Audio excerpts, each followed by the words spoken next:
Ya. Ya chicos, ahora sí vamos a empezar, ¿ya?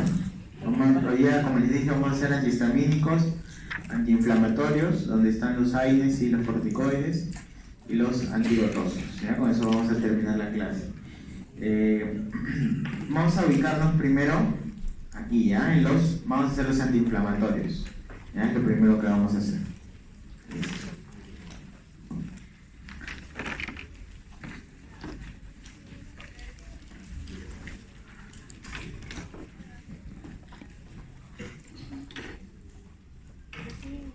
Ya. Entonces, los antiinflamatorios, ¿no? Para hablar de antiinflamatorios, antes que hay que entender cuál es la vía de la inflamación, ¿cierto? Entonces, todo parte ¿desde dónde? Desde la membrana celular, ¿no? Aquí está la membrana celular.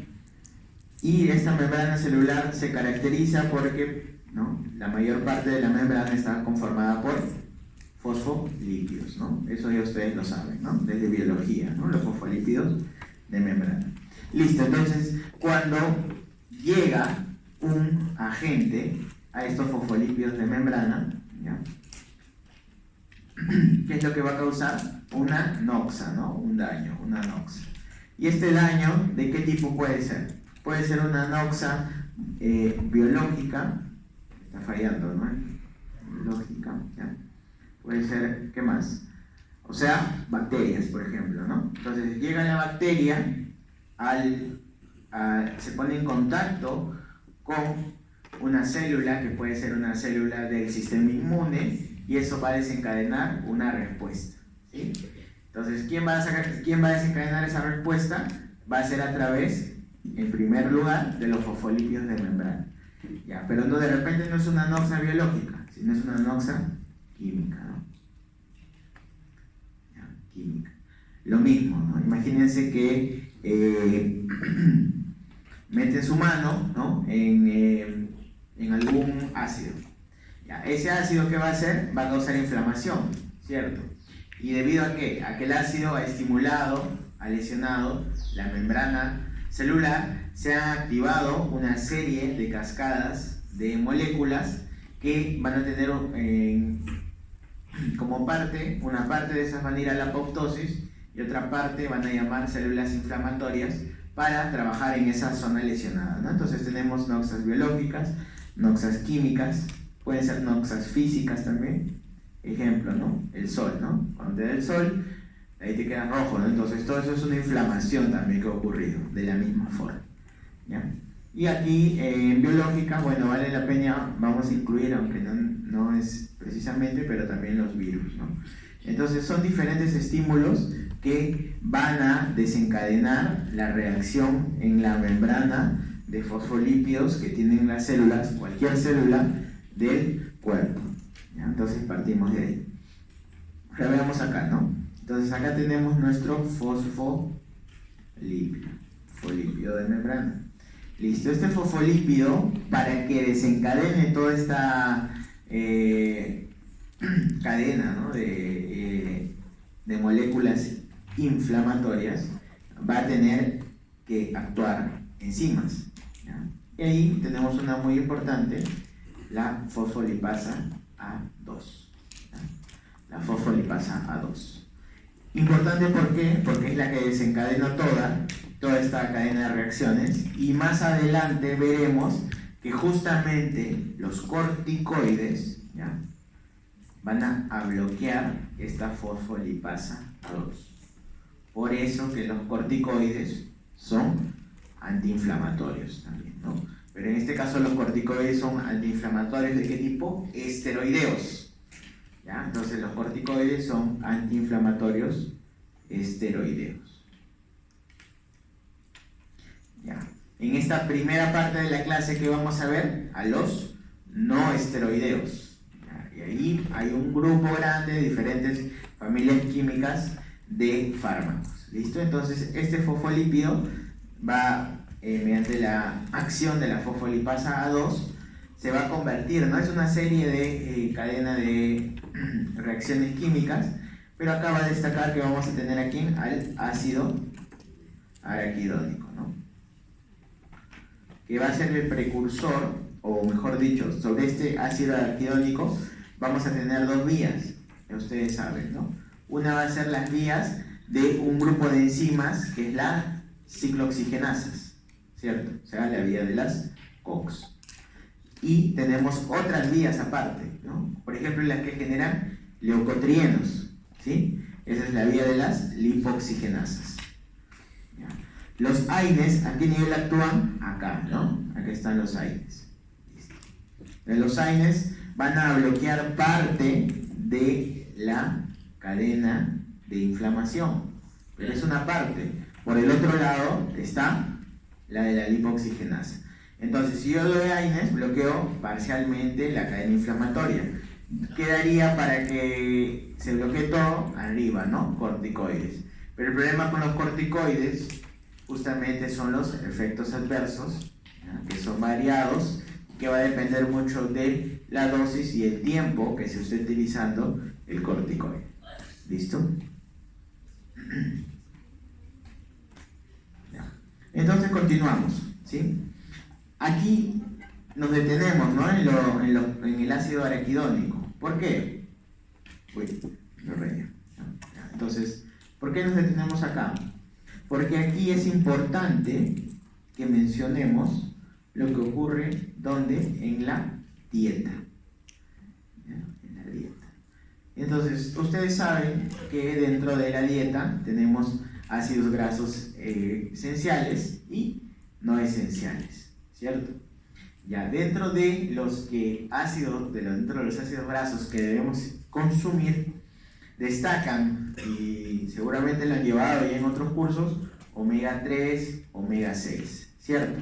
Entonces vamos a hablar un momento de esos dos tipos de ácidos grasos. Omega 3 y omega 6. El omega 3 también es el precursor ¿de qué? De otros ácidos grasos esenciales, importantes para el funcionamiento celular, como cuáles, DHA, ¿no? EPA, y mientras que el omega 6 es el precursor ¿de quién? Del ARA, o sea, del ácido araquidónico. ¿Listo? Han visto, ¿no? Que vienen las leches, ¿no? Sale en la tele, ¿no? Con DHA, con ARA. ¿Por qué? Porque van a ser ácidos grasos que van a conformar parte de la membrana celular en las neuronas, ¿no? Listo. Pero nosotros necesitamos estos ácidos grasos en una proporción específica. Bien, vamos a ver. Entonces, ¿cuál es la proporción ideal en nuestra dieta? O sea, ¿cómo deberíamos consumir estos ácidos grasos? Estos deberían ir, ¿en qué proporción? De 1 a 4, ¿no? De 1 a 4. Listo. Eso es lo ideal. Por lo tanto, de esta forma, ¿qué logramos? Ingiriendo los ácidos grasos de esta manera. Que hay un equilibrio, porque si ustedes se dan cuenta, este ARA es el precursor ¿de qué? De una cadena inflamatoria, ¿ya? O sea, un grupo de moléculas que van a causar inflamación. Mientras que, digamos que esta vía es la proinflamatoria, ¿ya? Proinflamatoria, y esta vía va a ser la antiinflamatoria, de manera natural. Listo. Pero en nuestra dieta, actualmente, ¿qué ocurre? No se está dando este equilibrio entre omega 3 y omega 6. ¿Ya? Nuestras dietas tienen valores superiores en la relación sobre 1 a 10, ¿no? Sobre 1 a 10. Entonces, cuando la relación es mayor, ¿ya? Mayor a 1 sobre 10, entonces, ¿qué pasa? Que hay exceso de ¿qué? Va a haber exceso de producción de ácido araquidónico. Por lo tanto, ¿qué vamos a tener? Vamos a tener que constantemente estamos en un estado proinflamatorio. ¿Ya? Imagínense, ¿no? Años de vida en un estado proinflamatorio. Al final, ¿qué vamos a tener? Enfermedades, ¿no? Crónicas, ¿ya? Y cáncer, ¿sí? Enfermedades crónicas y cáncer, justamente porque por este mal equilibrio en la dieta que hacemos. ¿Listo? Entonces, ¿dónde hay omega 3? Ya eso sí saben, ¿no? En los pescados, ¿no? No precisamente en el pescado, ¿no? Sino en las algas del mar, ¿no? Como el yuyo, por ejemplo, que comemos poco, ¿no? Pero el pescado come estas algas y así llega a la mesa, ¿no? Entonces continuamos. ¿Ya? Vamos a continuar. Bien, habíamos hablado pues de COX, ¿no? El COX, que es una familia de enzimas que son las ciclooxigenasas. Dentro de esta familia de las ciclooxigenasas vamos a tener dos grupos, ¿no? Las COX, ¿no? El COX-1 y COX-2, ¿no? COX-1 y COX-2. A la COX-1 también se le conoce como la ciclooxigenasa de tipo constitutiva, ¿no? Constitutiva. ¿Ya? Y a la COX-2 se le conoce como la COX de tipo inducible. ¿Esto debido a qué? A que en un estado basal en el que no exista inflamación sobre el cuerpo, sobre las células, hay constante producción de COX-1. ¿Por qué? Porque mediante esta vía se van a generar, ¿no? Leucotrienos, prostaglandinas, que son importantes porque van a tener función en diferentes órganos de nuestro sistema. ¿Listo? Entonces, ¿necesitamos las COX? Claro que sí, ¿no? Claro que sí las necesitamos. Pero hay unas COX que están en estado basal que justamente son estas, ¿no? Las COX constitutivas. Y cuando hay estados de inflamación, la COX inducible, ¿ya? Que generalmente siempre está alrededor del 10%, se dispara. ¿Ya? Se dispara en estados de inflamación. Y entonces, con la consecuencia de esto que hay, aumento de prostaglandinas, ¿ya? Y toda la cadena inflamatoria. Entonces, las prostaglandinas, ¿qué van a causar? Van a causarme dolor, van a causar fiebre, van a causar inflamación. ¿Bien? Listo. Entonces, de esta cadena, ¿no? De esta vía de los COX, ¿qué se va a producir? Vamos a tener lo siguiente, ¿no? Se va a producir la prostaglandina I2, también llamada como la prostaciclina. La prostaglandina I2 o prostaciclina. Luego, ¿qué más tendremos? Tendremos también la prostaglandina E2. ¿Qué más tenemos? La prostaglandina D2, la prostaglandina F2 alfa, y tendremos también a los tromboxanos. Listo. Entonces, todos ellos se van a ir conformando a partir de esta vía de los COX. Y cada uno de estos va a tener su respectivo receptor, ¿ya? Entonces, la prostaglandina I tiene su receptor, ¿no? IP, la prostaglandina E tiene su receptor EP, ¿ya? Y este receptor EP se va a clasificar, ¿no? Hay de tipo 1, 2, 3, 4. 1, 2, 3, 4. Listo. La prostaglandina D2 también tiene su receptor, ¿no? Receptor de P. La prostaglandina F2 alfa también. Y el tromboxano también tiene su receptor, ¿no? De P. Ahí está. Todos son sus receptores. Entonces, estos receptores los podemos agrupar de la siguiente forma, ¿no?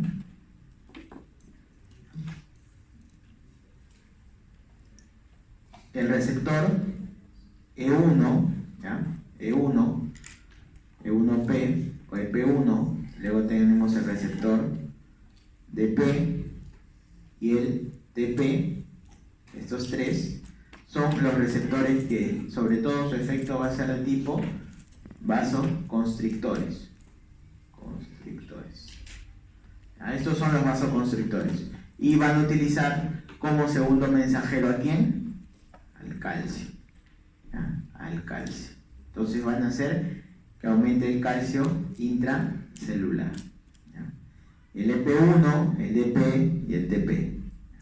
Luego que tenemos los que se consideran los otros, ¿no? Los dilatadores. Dilatadores. Aquí tenemos a quién, al EP2, ¿ya? Al EP4 y dependiendo del lugar, ¿no? Puede ser también el FP, ¿ya? Dependiendo. Pero más que estos de aquí que van a hacer, van a aumentar el AMP cíclico, ¿ya? Entonces recuerden, ¿no? Los que dependen de calcio y los que dependen del AMP cíclico. ¿Listo? Entonces esto es importante para que luego entendamos cuáles van a ser los efectos que producen en cada sitio de acción. ¿Sí? Listo. Entonces si volvemos, ¿ya? Volvemos aquí, ¿no? Listo. Bien, entonces aquí está lo que hemos conversado. Fosfolípido de membrana, gracias a la fosfolipasa A2, ¿ya? Se va a convertir en ¿qué? En ácido araquidónico, y luego hay dos vías, de las ciclooxigenasas o de las lipooxigenasas. La lipooxigenasa nos va a generar leucotrienos, esa parte la van a ver en neumo, y la de las ciclooxigenasas vamos a tener el precursor, ¿no? La prostaglandina G2, ¿no? Que es supuestamente la madre, de ahí tenemos la prostaglandina H2 y los que hemos hablado, ¿no? Prostaglandina E2, D2, I2 y tromboxano A2. No olviden que a la prostaglandina I2 también se le conoce como la prostaciclina.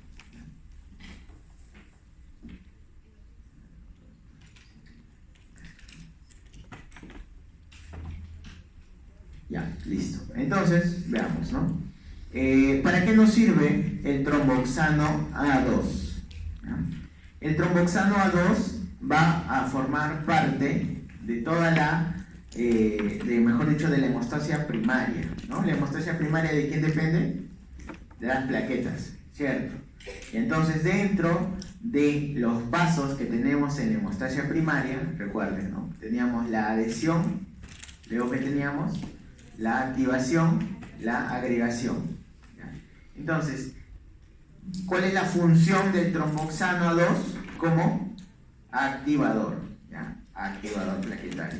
No hay que equivocarnos con quién, con el ADP, ¿ya? El ADP, un fármaco, ¿no? Que hemos visto en la práctica. ¿Cuál fue? El clopidogrel, ¿cierto?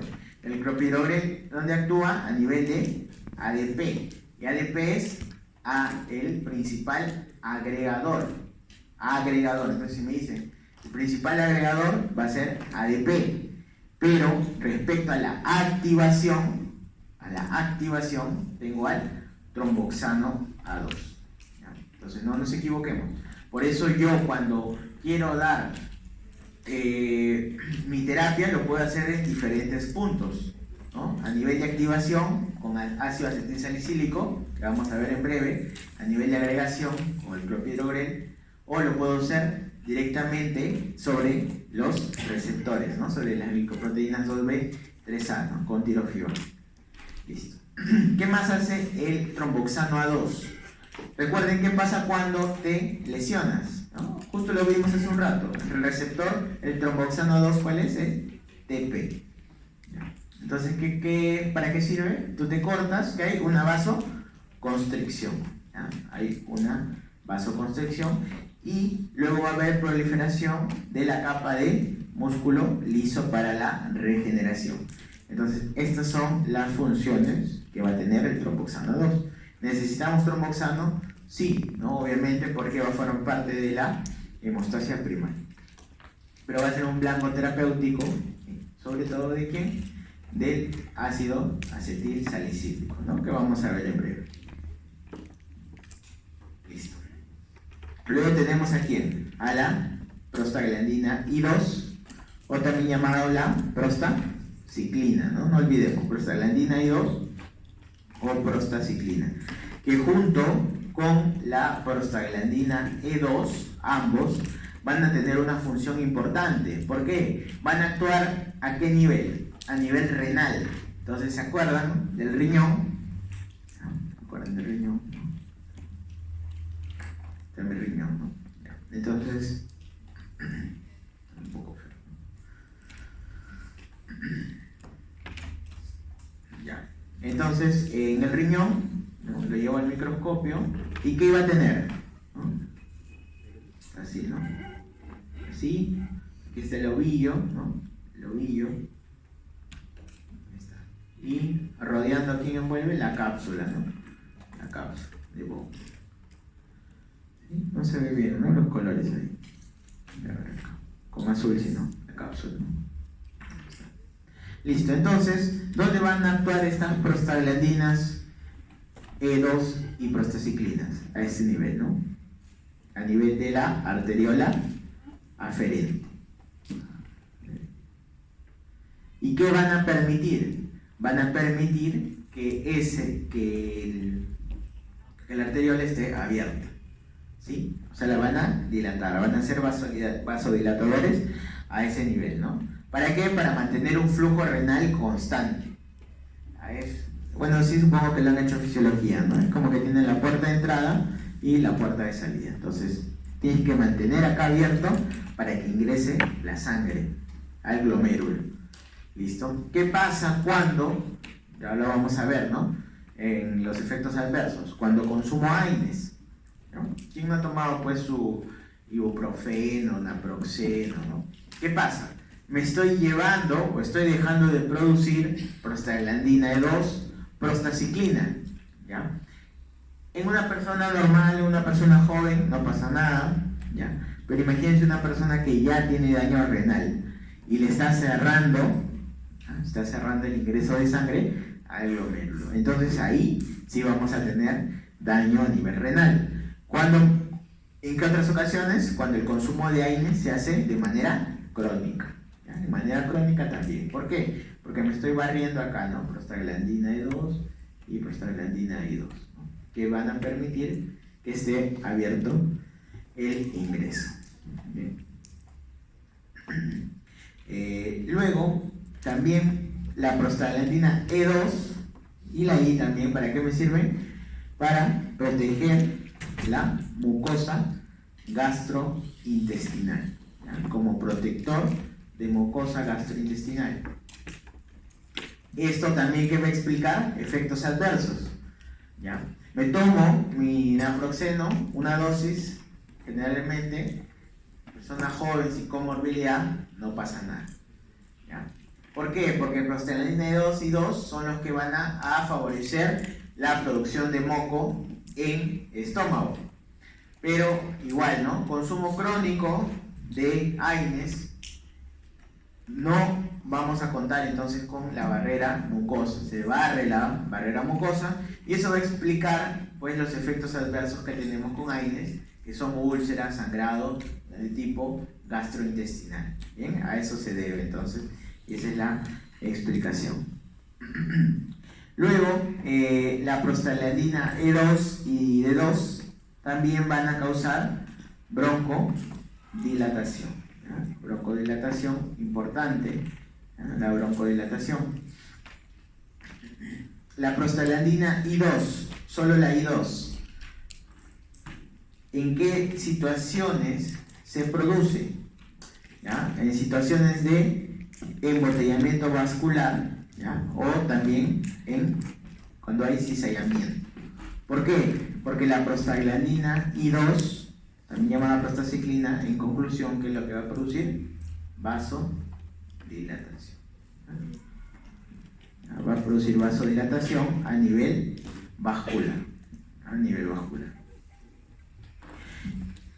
Y luego, todas estas son las producidas y las que necesitamos día a día para la función, para el metabolismo regular de los sistemas dentro del cuerpo. Pero luego tenemos también la COX-2, la inducible, ¿ya? Y esta, inducible ¿por qué? Inducible por la inflamación, ¿ya? Inducible por la inflamación.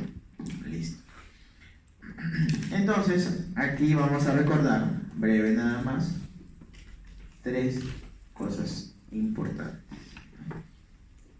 Ahora, una de ellas, ¿cuál es? ¿qué tenemos? La fiebre, ¿no? Lo que acompaña, ¿no? La fiebre, luego lo siguiente que es el dolor y luego tengo la inflamación, ¿no? La inflamación. La inflamación. Ya. Dentro de la fiebre, ustedes saben, ¿no? Dentro de la fiebre, ¿por qué se produce? Por los pirógenos, ¿no?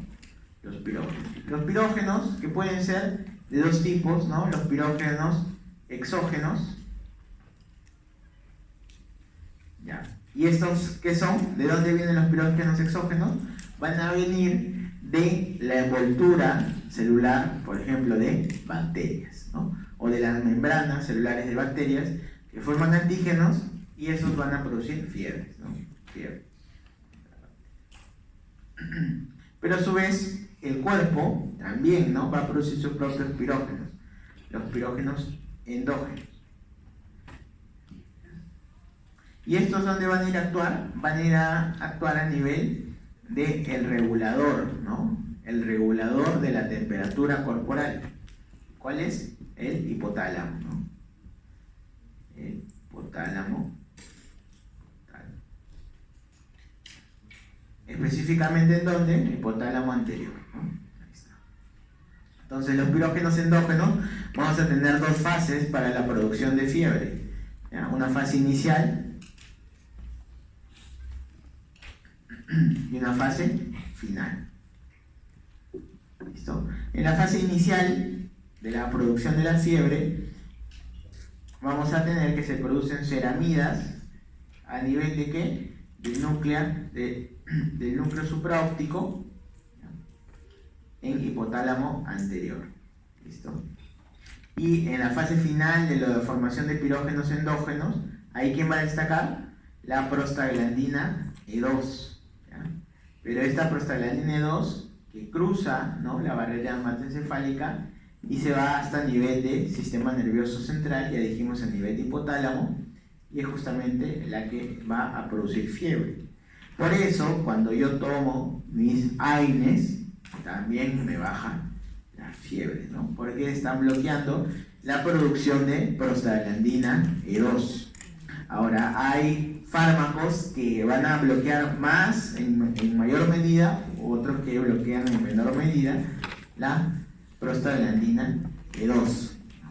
Y tenemos el caso particular del paracetamol, ¿no? Que el paracetamol tiene su efecto antiinflamatorio es casi nulo y principalmente nos sirve ¿para qué? Como analgésico y como antipirético, ¿no? Porque el paracetamol es exclusivamente o casi exclusivamente bloqueador de la prostaglandina 2 causante de la fiebre, ¿no? Entonces ahí está. Bien, luego tenemos al dolor, ¿no? El dolor. Y el dolor, ¿por qué se va a dar? Principalmente por prostaglandina E2 y por las prostaciclinas, al igual que la inflamación. En ambos casos, prostaglandina E2 y prostaciclinas van a causar dolor e inflamación, ¿no? Y que, bueno, la inflamación va junto con dolor. ¿Qué más va con la inflamación? Dolor. ¿Qué más es? La triada. ¿Han visto patología? Tumor. ¿Qué más? Calor, ¿no? Calor, rubor, tumor y dolor, ¿no? Listo. Entonces las prostaglandinas E2 e I2, ¿qué hacen? Disminuyen el umbral nociceptivo para el dolor, ¿no? Por eso es que va a existir dolor, ¿no? Pero recuerden que el dolor también tiene un componente de tipo psíquico, ¿no? Pero también tiene una base de tipo fisiopatológica. Entonces así es como va a actuar. Bien, volvemos aquí, ¿no? Volvemos aquí y ya dijimos entonces que la COX-2 va a ser la COX de tipo inducible y que está generada en situaciones de inflamación. Ya, vamos a continuar. Ahora vamos a ver, ¿no? La farmacodinamia, la farmacocinética y algunas de las interacciones que tenemos con los AINES.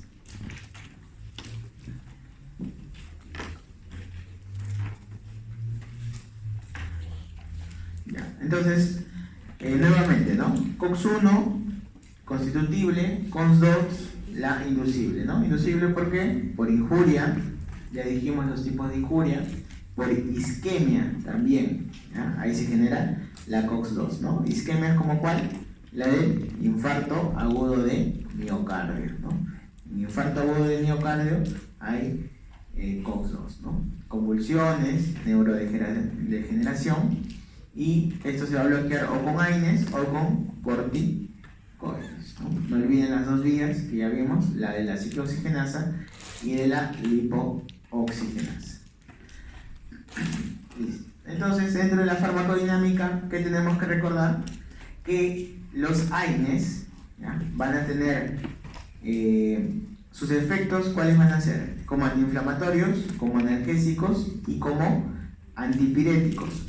Y veremos que algunos tienen más efecto antiinflamatorio que antipirético, y el paracetamol, que es un caso especial, que por tema académico lo incluimos dentro de los AINES, casi exclusivamente tiene el efecto antipirético y analgésico, ¿no? Mientras que el efecto antiinflamatorio es bastante débil, ¿no? Efecto antiinflamatorio, entonces, débil.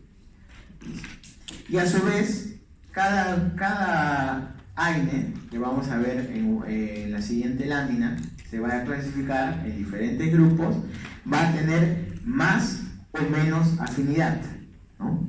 Más afinidad al COX-1 o más afinidad al COX-2. Entonces, en base a ello, yo puedo clasificar a los AINES en dos grupos, ¿no? Aquellos que inhiben a COX-1 y 2, ¿no? Y aquellos que son COX-2 selectivos. Listo. Entonces, los COX-1 y 2 son los llamados los clásicos. ¿Cuál es el problema con estos AINES? Recuerden, ¿no?, que COX-1, ¿qué me va a permitir o qué va a producir, o de qué se va a encargar? De la producción de la prostaglandina, que va a permitir la protección de la barrera gastrointestinal. Entonces, si yo le doy COX-1 a mi paciente de manera crónica, o mejor dicho, AINES bloqueadores, ¿no?, AINES que bloqueen COX-1 y 2 de manera crónica, entonces el paciente va a tener efectos adversos a nivel gastrointestinal. El otro lugar donde era a nivel renal, ¿no? Son los que generalmente se presentan con mayor frecuencia. Y en base a ello, para pacientes que necesitan tratamiento crónico, se crean los COX-2 selectivos, ¿no?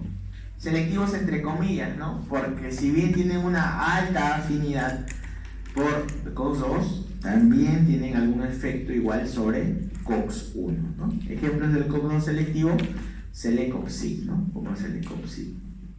Ahí tenemos esos fármacos. Veamos entonces. Miren, dentro de los AINES, el que más afinidad tiene por COX-1, ¿no? Ahí tenemos aquí ketorolaco, ¿no? Ketorolaco. Por eso, ¿ustedes qué creen? ¿Es un buen analgésico? Sí, ¿no? Pasa el dolor. Su efecto, en caso de ketorolaco, su efecto antipirético es menor, ¿no?, moderado, pero miren, ¿no? Miren la afinidad que tiene por COX-1, alta, ¿no?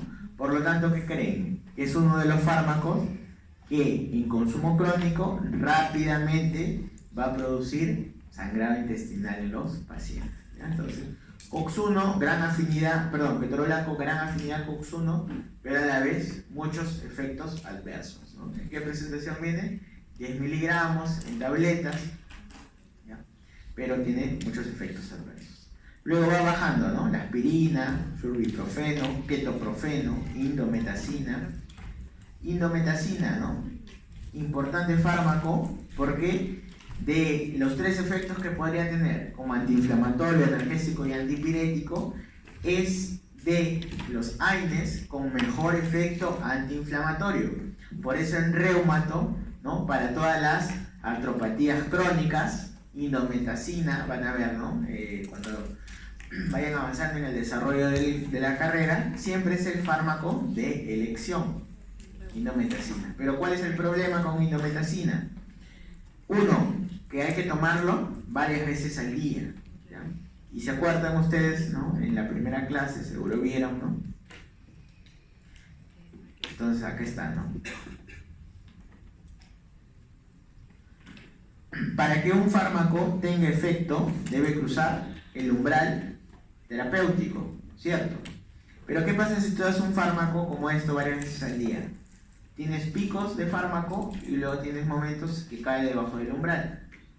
¿Listo? ¿Y esto qué va a dar? Que es, en los picos se supere el umbral al cual van a empezar a aparecer las reacciones adversas. Entonces también, ¿no? En pacientes que toman indometacina varias veces al día de forma crónica, hay complicaciones gastrointestinales. ¿Qué se propuso, ¿no? O qué hizo la industria para mejorar este efecto de indometacina? Entonces crearon la indometacina de liberación retardada, con lo cual ya no tenías estos picos, ¿ya?, de secreción, o mejor dicho, picos de concentraciones séricas de indometacina, sino tenías una concentración más o menos constante, ¿no? Indometacina de liberación retardada. Sin embargo, no está disponible actualmente, ¿no?, en mercado local. La alternativa que fue, ¿cuál es? Crear un profármaco, ¿no? Crear un profármaco igual para mantener concentraciones constantes. Ahí tenemos al famoso Sulindac, ¿no? Sulindac, profármaco que luego convierte a indometacina. ¿Listo? ¿Qué otros fármacos tenemos?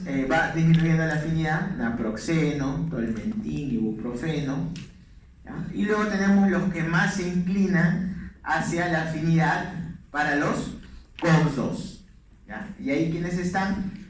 Piroxicam, diclofenaco y los COPSIBs, ¿no? COPSIBs, ahí están. Celecoxib, ¿no?, y toda su familia, ¿no? Ahora, el problema con los que son COX-2 selectivos, ¿qué es lo que sucede? Disminuyen el riesgo de sangrado gastrointestinal, disminuyen mucho el riesgo de lesión renal, pero lo que van a hacer es aumentar el riesgo, se va a aumentar el riesgo cardiovascular, ¿ya? Por ahí estaba, ¿no? Un casito que vimos, creo, en la primera clase, un paciente que consumía heterocoxib, ¿no? Entonces, los COX-2 selectivos aumentan el riesgo cardiovascular, ¿sí? De estos fármacos, el que se considera más seguro, ¿no?, es el celecoxib, ¿no? Es el que menor riesgo cardiovascular va a tener. Por eso es el que está aprobado, ¿no?, por FDA. El resto de la familia se han ido retirando por los reportes que han tenido. Pero el problema, ¿cuál fue, no? O sea, en los estudios en los que descubrieron la toxicidad cardiovascular que tenían los COX-2, estuvo mal diseñado estos estudios, ¿no? ¿Qué pasó?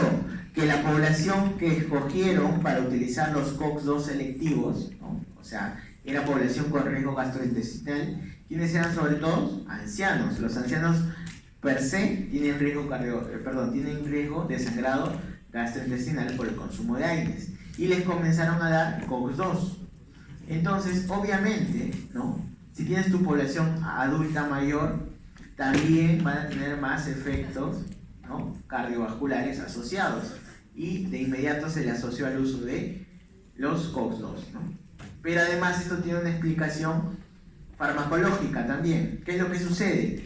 Que los COX-2 van a inhibir mucho ¿a quién? ¿Dónde lo puse? Por acá, ¿no? A las prostaciclinas, ¿ya? Van a inhibir a los COX-2 selectivos, especialmente inhiben a las prostaciclinas, ¿ya? Y las prostaciclinas, a nivel de vaso, que producían vasodilatación, ¿no?, a nivel local. Entonces, como ya no hay ese efecto vasodilatador, ¿qué hay? Ahora, vasoconstricción. Y por lo tanto, el paciente que es hipertenso, más hipertenso, ¿no? Si era hipertenso, más hipertenso, con lo cual aumenta obviamente su riesgo cardiovascular. ¿Listo? Entonces esos son los COX-2 selectivos. Luego tenemos al piroxicam, diclofenaco, ya habíamos mencionado, meloxicam y etodolac. Luego tenemos las dosis, ¿no?, a las cuales vamos a empezar a tener efectos adversos. Y acá hay un fármaco importante, ¿no?, que no debemos dejar de mencionar, que es el ácido acetil salicílico. ¿Ya? Entonces vamos a hablar breve de este fármaco, ¿ya?, el ácido acetil salicílico, que está dentro, ¿no?, del grupo de los AINES, y fue de los primeros antiinflamatorios que se descubrieron. Entonces fue el que inició todo este grupo de antiinflamatorios no esteroideos. Pero ¿cuál es el problema nuevamente? Que con ácido acetil salicílico los pacientes tenían sangrado gastrointestinal. Entonces bajaba la inflamación, pero por el otro lado se iba el sangrado. ¿Por qué? Porque para que tú utilices una aspirina, o sea el ácido acetil salicílico, como antiinflamatorio, tienes que darlo a dosis elevadas. ¿Ya? ¿Cuánto es? Tienes que darle 2 gramos, 4 gramos al día. ¿Ya? Imagínense, ¿no? O sea, ¿cuánto tomamos como dosis antiagregante plaquetario? Entre 80 y 100. ¿No? Entre 80 y 100. ¿Cuánto tiene que tomar un paciente que utiliza aspirina como antiinflamatorio? Generalmente toma, ¿no?, 400 cada 6 horas, con lo cual supera los 2 gramos diarios. Y sí, buen efecto antiinflamatorio, pero mucho sangrado, demasiado sangrado producía, por eso lo utilizamos ahora solamente para como antiagregante plaquetario. Son contadas las indicaciones en las cuales utilizamos aspirina por su efecto antiinflamatorio. Ejemplos en los cuales todavía podemos utilizar aspirina por su efecto antiinflamatorio, tenemos las miocarditis, ¿no? En las miocarditis utilizamos una mezcla de aspirina a dosis antiinflamatoria porque es un buen antiinflamatorio a nivel cardíaco, ¿no? Y además, ¿por qué? Porque esta aspirina tiene una característica, que es bastante selectivo ¿de quién? De COX-1, ¿no? De COX-1. Entonces, le darías a un paciente cardíaco, ¿ya?, que le darías un inhibidor de COX-2, un bloqueante de COX-2, no, ni siquiera uno mixto, ¿ya? Ni siquiera uno mixto, porque también están bloqueando COX-2 y estás aumentando su riesgo cardiovascular. Entonces, en pacientes cardíacos, ojo, cuidado, no dar ningún fármaco que bloquee COX-2. Por eso, cuando llega a emergencia, el paciente con su zika, ¿no?, con su síndrome coronario agudo, ¿no?, le duele el pecho y no le vas a dar naproxeno, pues, ¿no? Porque estás bloqueando COX-2 y estamos diciendo que eso va a producir vasoconstricción. Estás llegando de tu paciente con infartado y no le vas a vasoconstreñir más, ¿no? No vas a bloquear. Entonces no le vas a dar naproxeno, no le vas a dar ibuprofeno, porque ellos también tienen efecto a nivel de COX-2. En cambio la aspirina, el ácido acetil salicílico, justamente su característica es que va a actuar o se va a unir, va a acetilar específicamente, ¿no?, a la COX-1, y esto lo hace de manera irreversible. ¿Ya? Entonces recuerden, por eso, cardíacos no da AINES. O sea, si vas a dar, tiene que ser aspirina, no vas a dar otro. Entonces por eso lo usamos en miocarditis, ¿dónde más? Y como dosis antiinflamatoria, ¿ya? Como antiagregante también en IMA, ¿no? Entonces todo lo que es corazón, aspirina. ¿Ya? Pero a dosis altas en miocarditis. Damos 2 gramos, 4 gramos de aspirina al día, a lo que le agregamos colchicina. ¿Ya? Colchicina es un fármaco que vamos a ver en breve, ¿no?, en la parte de antigotosos, ¿ya? Y vamos a ver aspirina, ¿ya? Vamos a ver, perdón, colchicina. Listo. Entonces, ¿no?, vamos a revisar aquí, ¿no?, aprovechando la imagen, algunos de los efectos adversos que vamos a encontrar también con el uso de salicilatos, es decir, de aspirina, ¿no?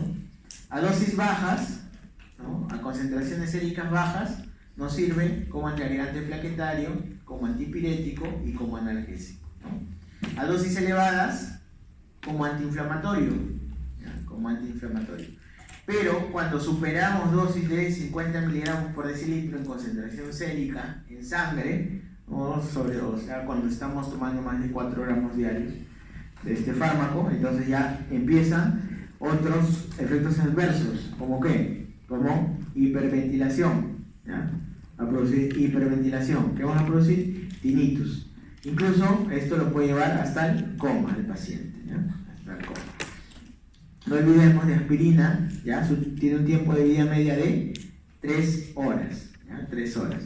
Pero si tiene un tiempo de vida media de 3 horas, ¿cómo es que va a actuar a nivel de plaquetas, ¿no? ¿Cómo va a actuar a nivel de plaquetas? Porque a este nivel va a tener un efecto de antiagregante plaquetario, y el efecto ¿cuánto dura? Entre 7 a 10 días, ¿no? ¿Por qué? Porque es lo que va a vivir una plaqueta. Recuerden que la plaqueta no está produciendo más COX, ya que es un fragmento celular, ¿ya? Por eso el efecto va a durar de 7 a 10 días. No olviden acá, aspirina altas dosis, varias tabletas. ¿Y qué interacciones vamos a encontrar en los AINES en general? ¿Ya? Vamos a encontrar hemorragia, ¿ya? Y para el caso específico de aspirina, no se recomienda mezclar, ¿no? Aspirina con anticoagulantes, ¿ya? Porque eso puede producir hemorragia, ¿ya? Luego, la aspirina también tiene una característica, o los AINES en general, ¿ya? Acá hay que anotarlo. A dosis bajas, o sea, como antiagregante plaquetario, ¿qué va a producir? Disminución de la excreción de ácido úrico. Entonces, aspirina a bajas dosis disminuye la excreción de ácido úrico. ¿Cuánto es la dosis baja? La que estamos dando, pues 80 a 100 miligramos diario. Por eso hay que tener especial cuidado en pacientes que tienen gota, ¿ya? Entonces, pacientes con gota, vigilar el uso de aspirina como antiagregante plaquetario. Pero si utilizo aspirina a dosis elevadas, a dosis altas, entonces ahí más bien ocurre lo contrario, aumenta la excreción. ¿Listo? Por eso la aspirina tiene interacción ¿con quién? Con el Probenecid. El Probenecid es un fármaco que lo vamos a ver al final de la clase, que se utiliza en la terapia de la gota, pero es un fármaco que va a producir la excreción del ácido úrico, ¿no? Entonces, si estamos dando un fármaco para excretar ácido úrico, no vamos a dar entonces aspirina porque estamos disminuyendo su efecto. Hay que tener eso en cuenta. Listo. Y además, ¿no? ¿Con qué otros fármacos va a hacer interacción? ¿Ya? Con metotrexate, porque va a disminuir la secreción de metotrexate, o sea, el metotrexate se va a empezar a acumular en el cuerpo y consecuentemente más efectos adversos, con las penicilinas, fenitoína, sulfonilureas y el ácido valproico. ¿Ya? Tener en cuenta eso, que son las interacciones que tiene la aspirina. Listo.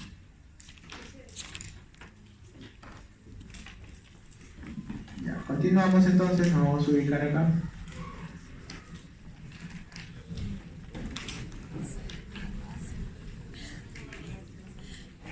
Se ve, ¿no?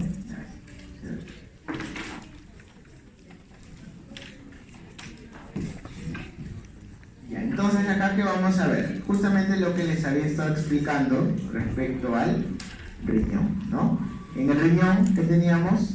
Teníamos al glomérulo renal, al ovillo, y en el cual este ovillo glomerular tenía arteriola aferente y arteriola eferente. Las prostaglandinas que eran secretadas, ¿no? Gracias a la COX-1, justamente me permitían que esta arteriola aferente se mantenga abierta. Pero ¿qué pasa, no? lo que yo les había explicado. ¿Qué pasa si utilizo AINES? Entonces va a ocurrir una vasoconstricción. ¿Ya? Vasoconstricción, como ven acá, vasoconstricción. ¿Y eso qué va a causar? Va a causar alguno de los efectos que tiene los AINES justamente a nivel renal, que es la insuficiencia renal, ¿no? Insuficiencia renal. En todos los pacientes, si sea paciente joven, apenas consume AINES, ya hay una disminución de la función renal. Pero como si el paciente no tiene comorbilidad, abandona el uso del AINES, ¿no? Y todo se recupera. Por eso hay que tener cuidado en pacientes que ya cuentan con daño crónico, porque esos pacientes pueden reagudizar su cuadro a raíz del uso de AINES. No olvidar eso. Entonces veamos ahora las familias de los antiinflamatorios, de los AINES. Bien. En primer lugar, los más antiguos, la familia más antigua, ahí tenemos a quién, a los salicilatos. Entonces, si me preguntan por los salicilatos, ¿cuál es el representante ahí? El ácido acetilsalicílico, es decir, la aspirina. ¿Ya? Aspirina. ¿Qué ventajas tiene? ¿No?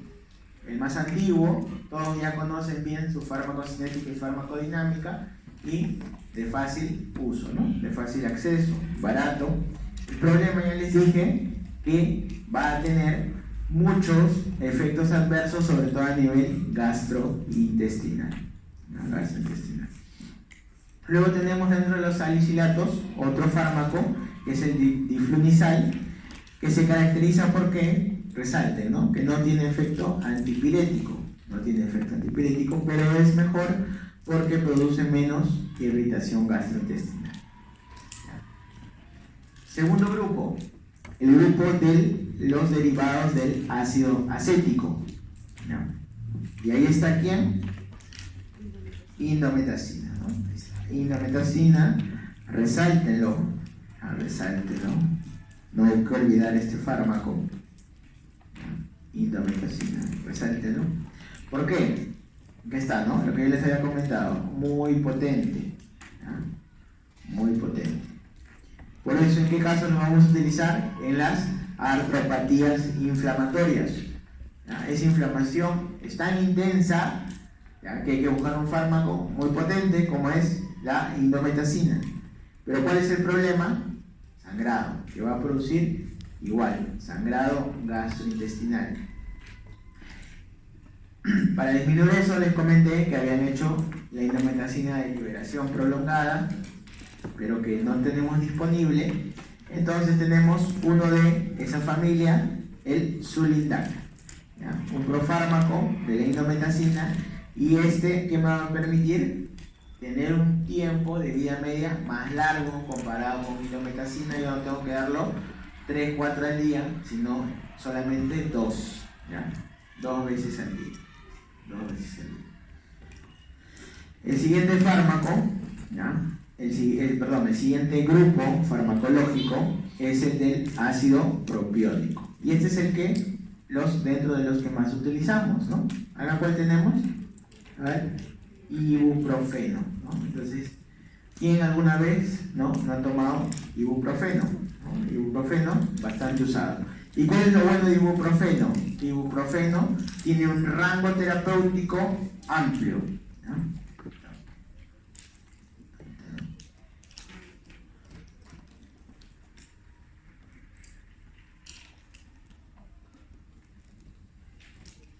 ¿Ya? Un rango terapéutico amplio. Entonces, ibuprofeno generalmente se toma cada 8 horas, dosis de 400.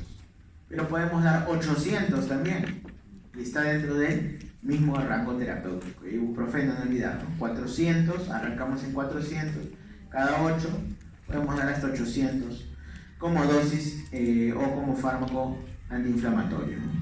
El otro fármaco, el fenoprofeno, menos utilizado.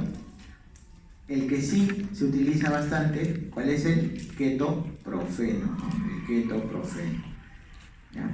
El ketoprofeno, pero también se ha visto relacionado a eventos cardiovasculares. cardiovasculares. Y el que es bastante seguro y que produce poco sangrado, no se ha reportado mucho sangrado, es el naproxeno, ¿ya? Entonces naproxeno, no olviden, ¿no? La Pronax, que arranca en dosis de 250, podemos tomar 550 cada 12 horas, es uno de los fármacos más seguros dentro de este grupo, ¿ya? Dentro de este grupo. Los oxicams, ya ahí tenemos aquí piroxicam y meloxicam. Piroxicam importante, ¿no? Porque piroxicam es un fármaco que se caracteriza porque tiene un tiempo de vida media largo, ¿ya? Tiempo de vida media largo. Piroxicam. Luego tenemos los fenamatos, como el ácido mefenámico, y los inhibidores selectivos de la COX-2, ¿ya? COX-2. Acá dentro de los oxicam, ¿ya? Vamos, agréguenle aquí, pónganle acá, el parecopsid. Perdón, dentro de los COX-2 acá, agréguenle, ¿no? Parecopsid.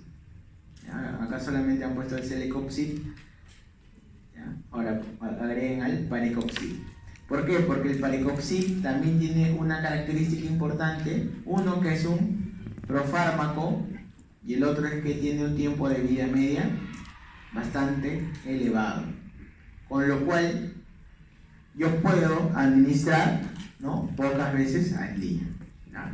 En realidad este fármaco parecopsid viene en presentación inyectable y se administra una vez al día.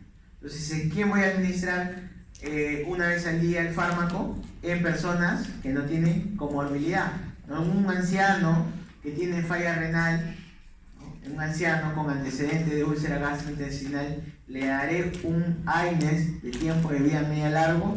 No, porque se va a acumular y no quiero eso, ¿no? Entonces, en pacientes sin comorbilidad, con otro tipo de dolor, un fármaco potente, ¿ya?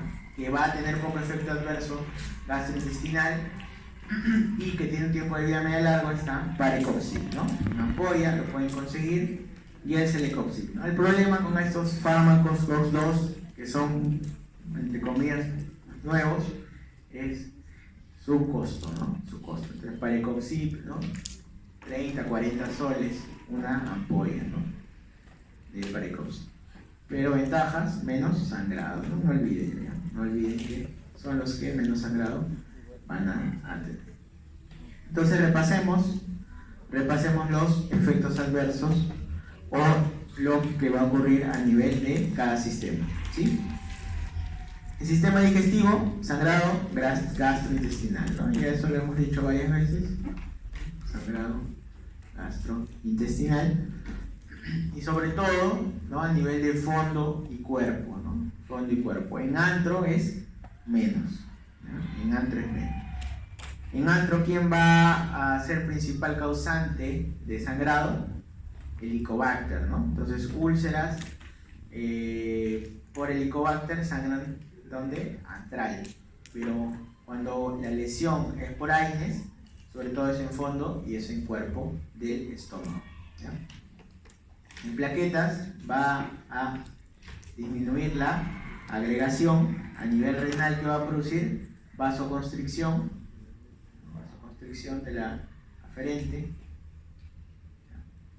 A nivel cardiovascular aumenta el riesgo, especialmente los COX-2. COX-2. ¿Listo? A nivel del sistema nervioso central va a actuar como bloqueando la prostaglandina 2 en lo que es fiebre, ¿no? En útero, ¿qué va a disminuir también? Va a disminuir cuando damos AINES, van a bloquear ¿a quién? En útero actúa una prostaglandina que mencionamos al inicio, la prostaglandina F2 alfa. La prostaglandina F2 alfa es específica su actuación a nivel de un músculo liso uterino. ¿Y qué es lo que produce? Contracción. ¿Ya? Entonces, yo puedo utilizar AINES como tocolíticos. ¿Qué es un tocolítico? Es un fármaco que bloquea o que disminuye la contracción. ¿Y cuándo voy a utilizar un tocolítico? cuando tengo parto o un riesgo de un parto pretérmino y un prematuro. Entonces yo no quiero que nazca y quiero bloquear la contracción. Entonces, ¿qué hago? Relajo el músculo liso. Hay diferentes fármacos que van a hacer esto. Ya han visto algunos de ustedes en su seminario, como el sulfato de magnesio, ¿no? Ya. ¿Qué más? Los calcio-antagonistas también han visto, ¿no? Nifedipino, se utiliza bastante. Pero, como tocolítico, tenemos AINES también, ¿no? También van a servir acá, ¿no? No olviden entonces. E incluso, ¿no? Hay fármacos que no son AINES, pero más bien son agonistas de esta prostaglandina F2 alfa y que nos sirven ¿para qué? ¿No? Como anticonceptivo, ¿no? No es anticonceptivo, ¿no? Es abortivo, ¿no? Abortivo, ¿no? Entonces, mifepristona, por ejemplo, es un fármaco, ¿no? Que es análogo de esta prostaglandina F2 alfa, ¿ya? Y va justamente a ser un fármaco utilizado como abortivo, ¿no? Listo. Y luego, tener cuidado, ¿no? En pacientes que tengan hipersensibilidad a los AINES, ¿no? Porque las reacciones de hipersensibilidad son variadas, pueden ir desde el rash, ¿no? Hasta el angioedema, ¿no? Y el posterior shock y fallecimiento del paciente. Bien. Listo. Ya, entonces ahí está AINES. Ahora vamos a ver, vamos así en la primera diapo, vamos a ver los antihistamínicos, ¿ya? Antihistamínicos.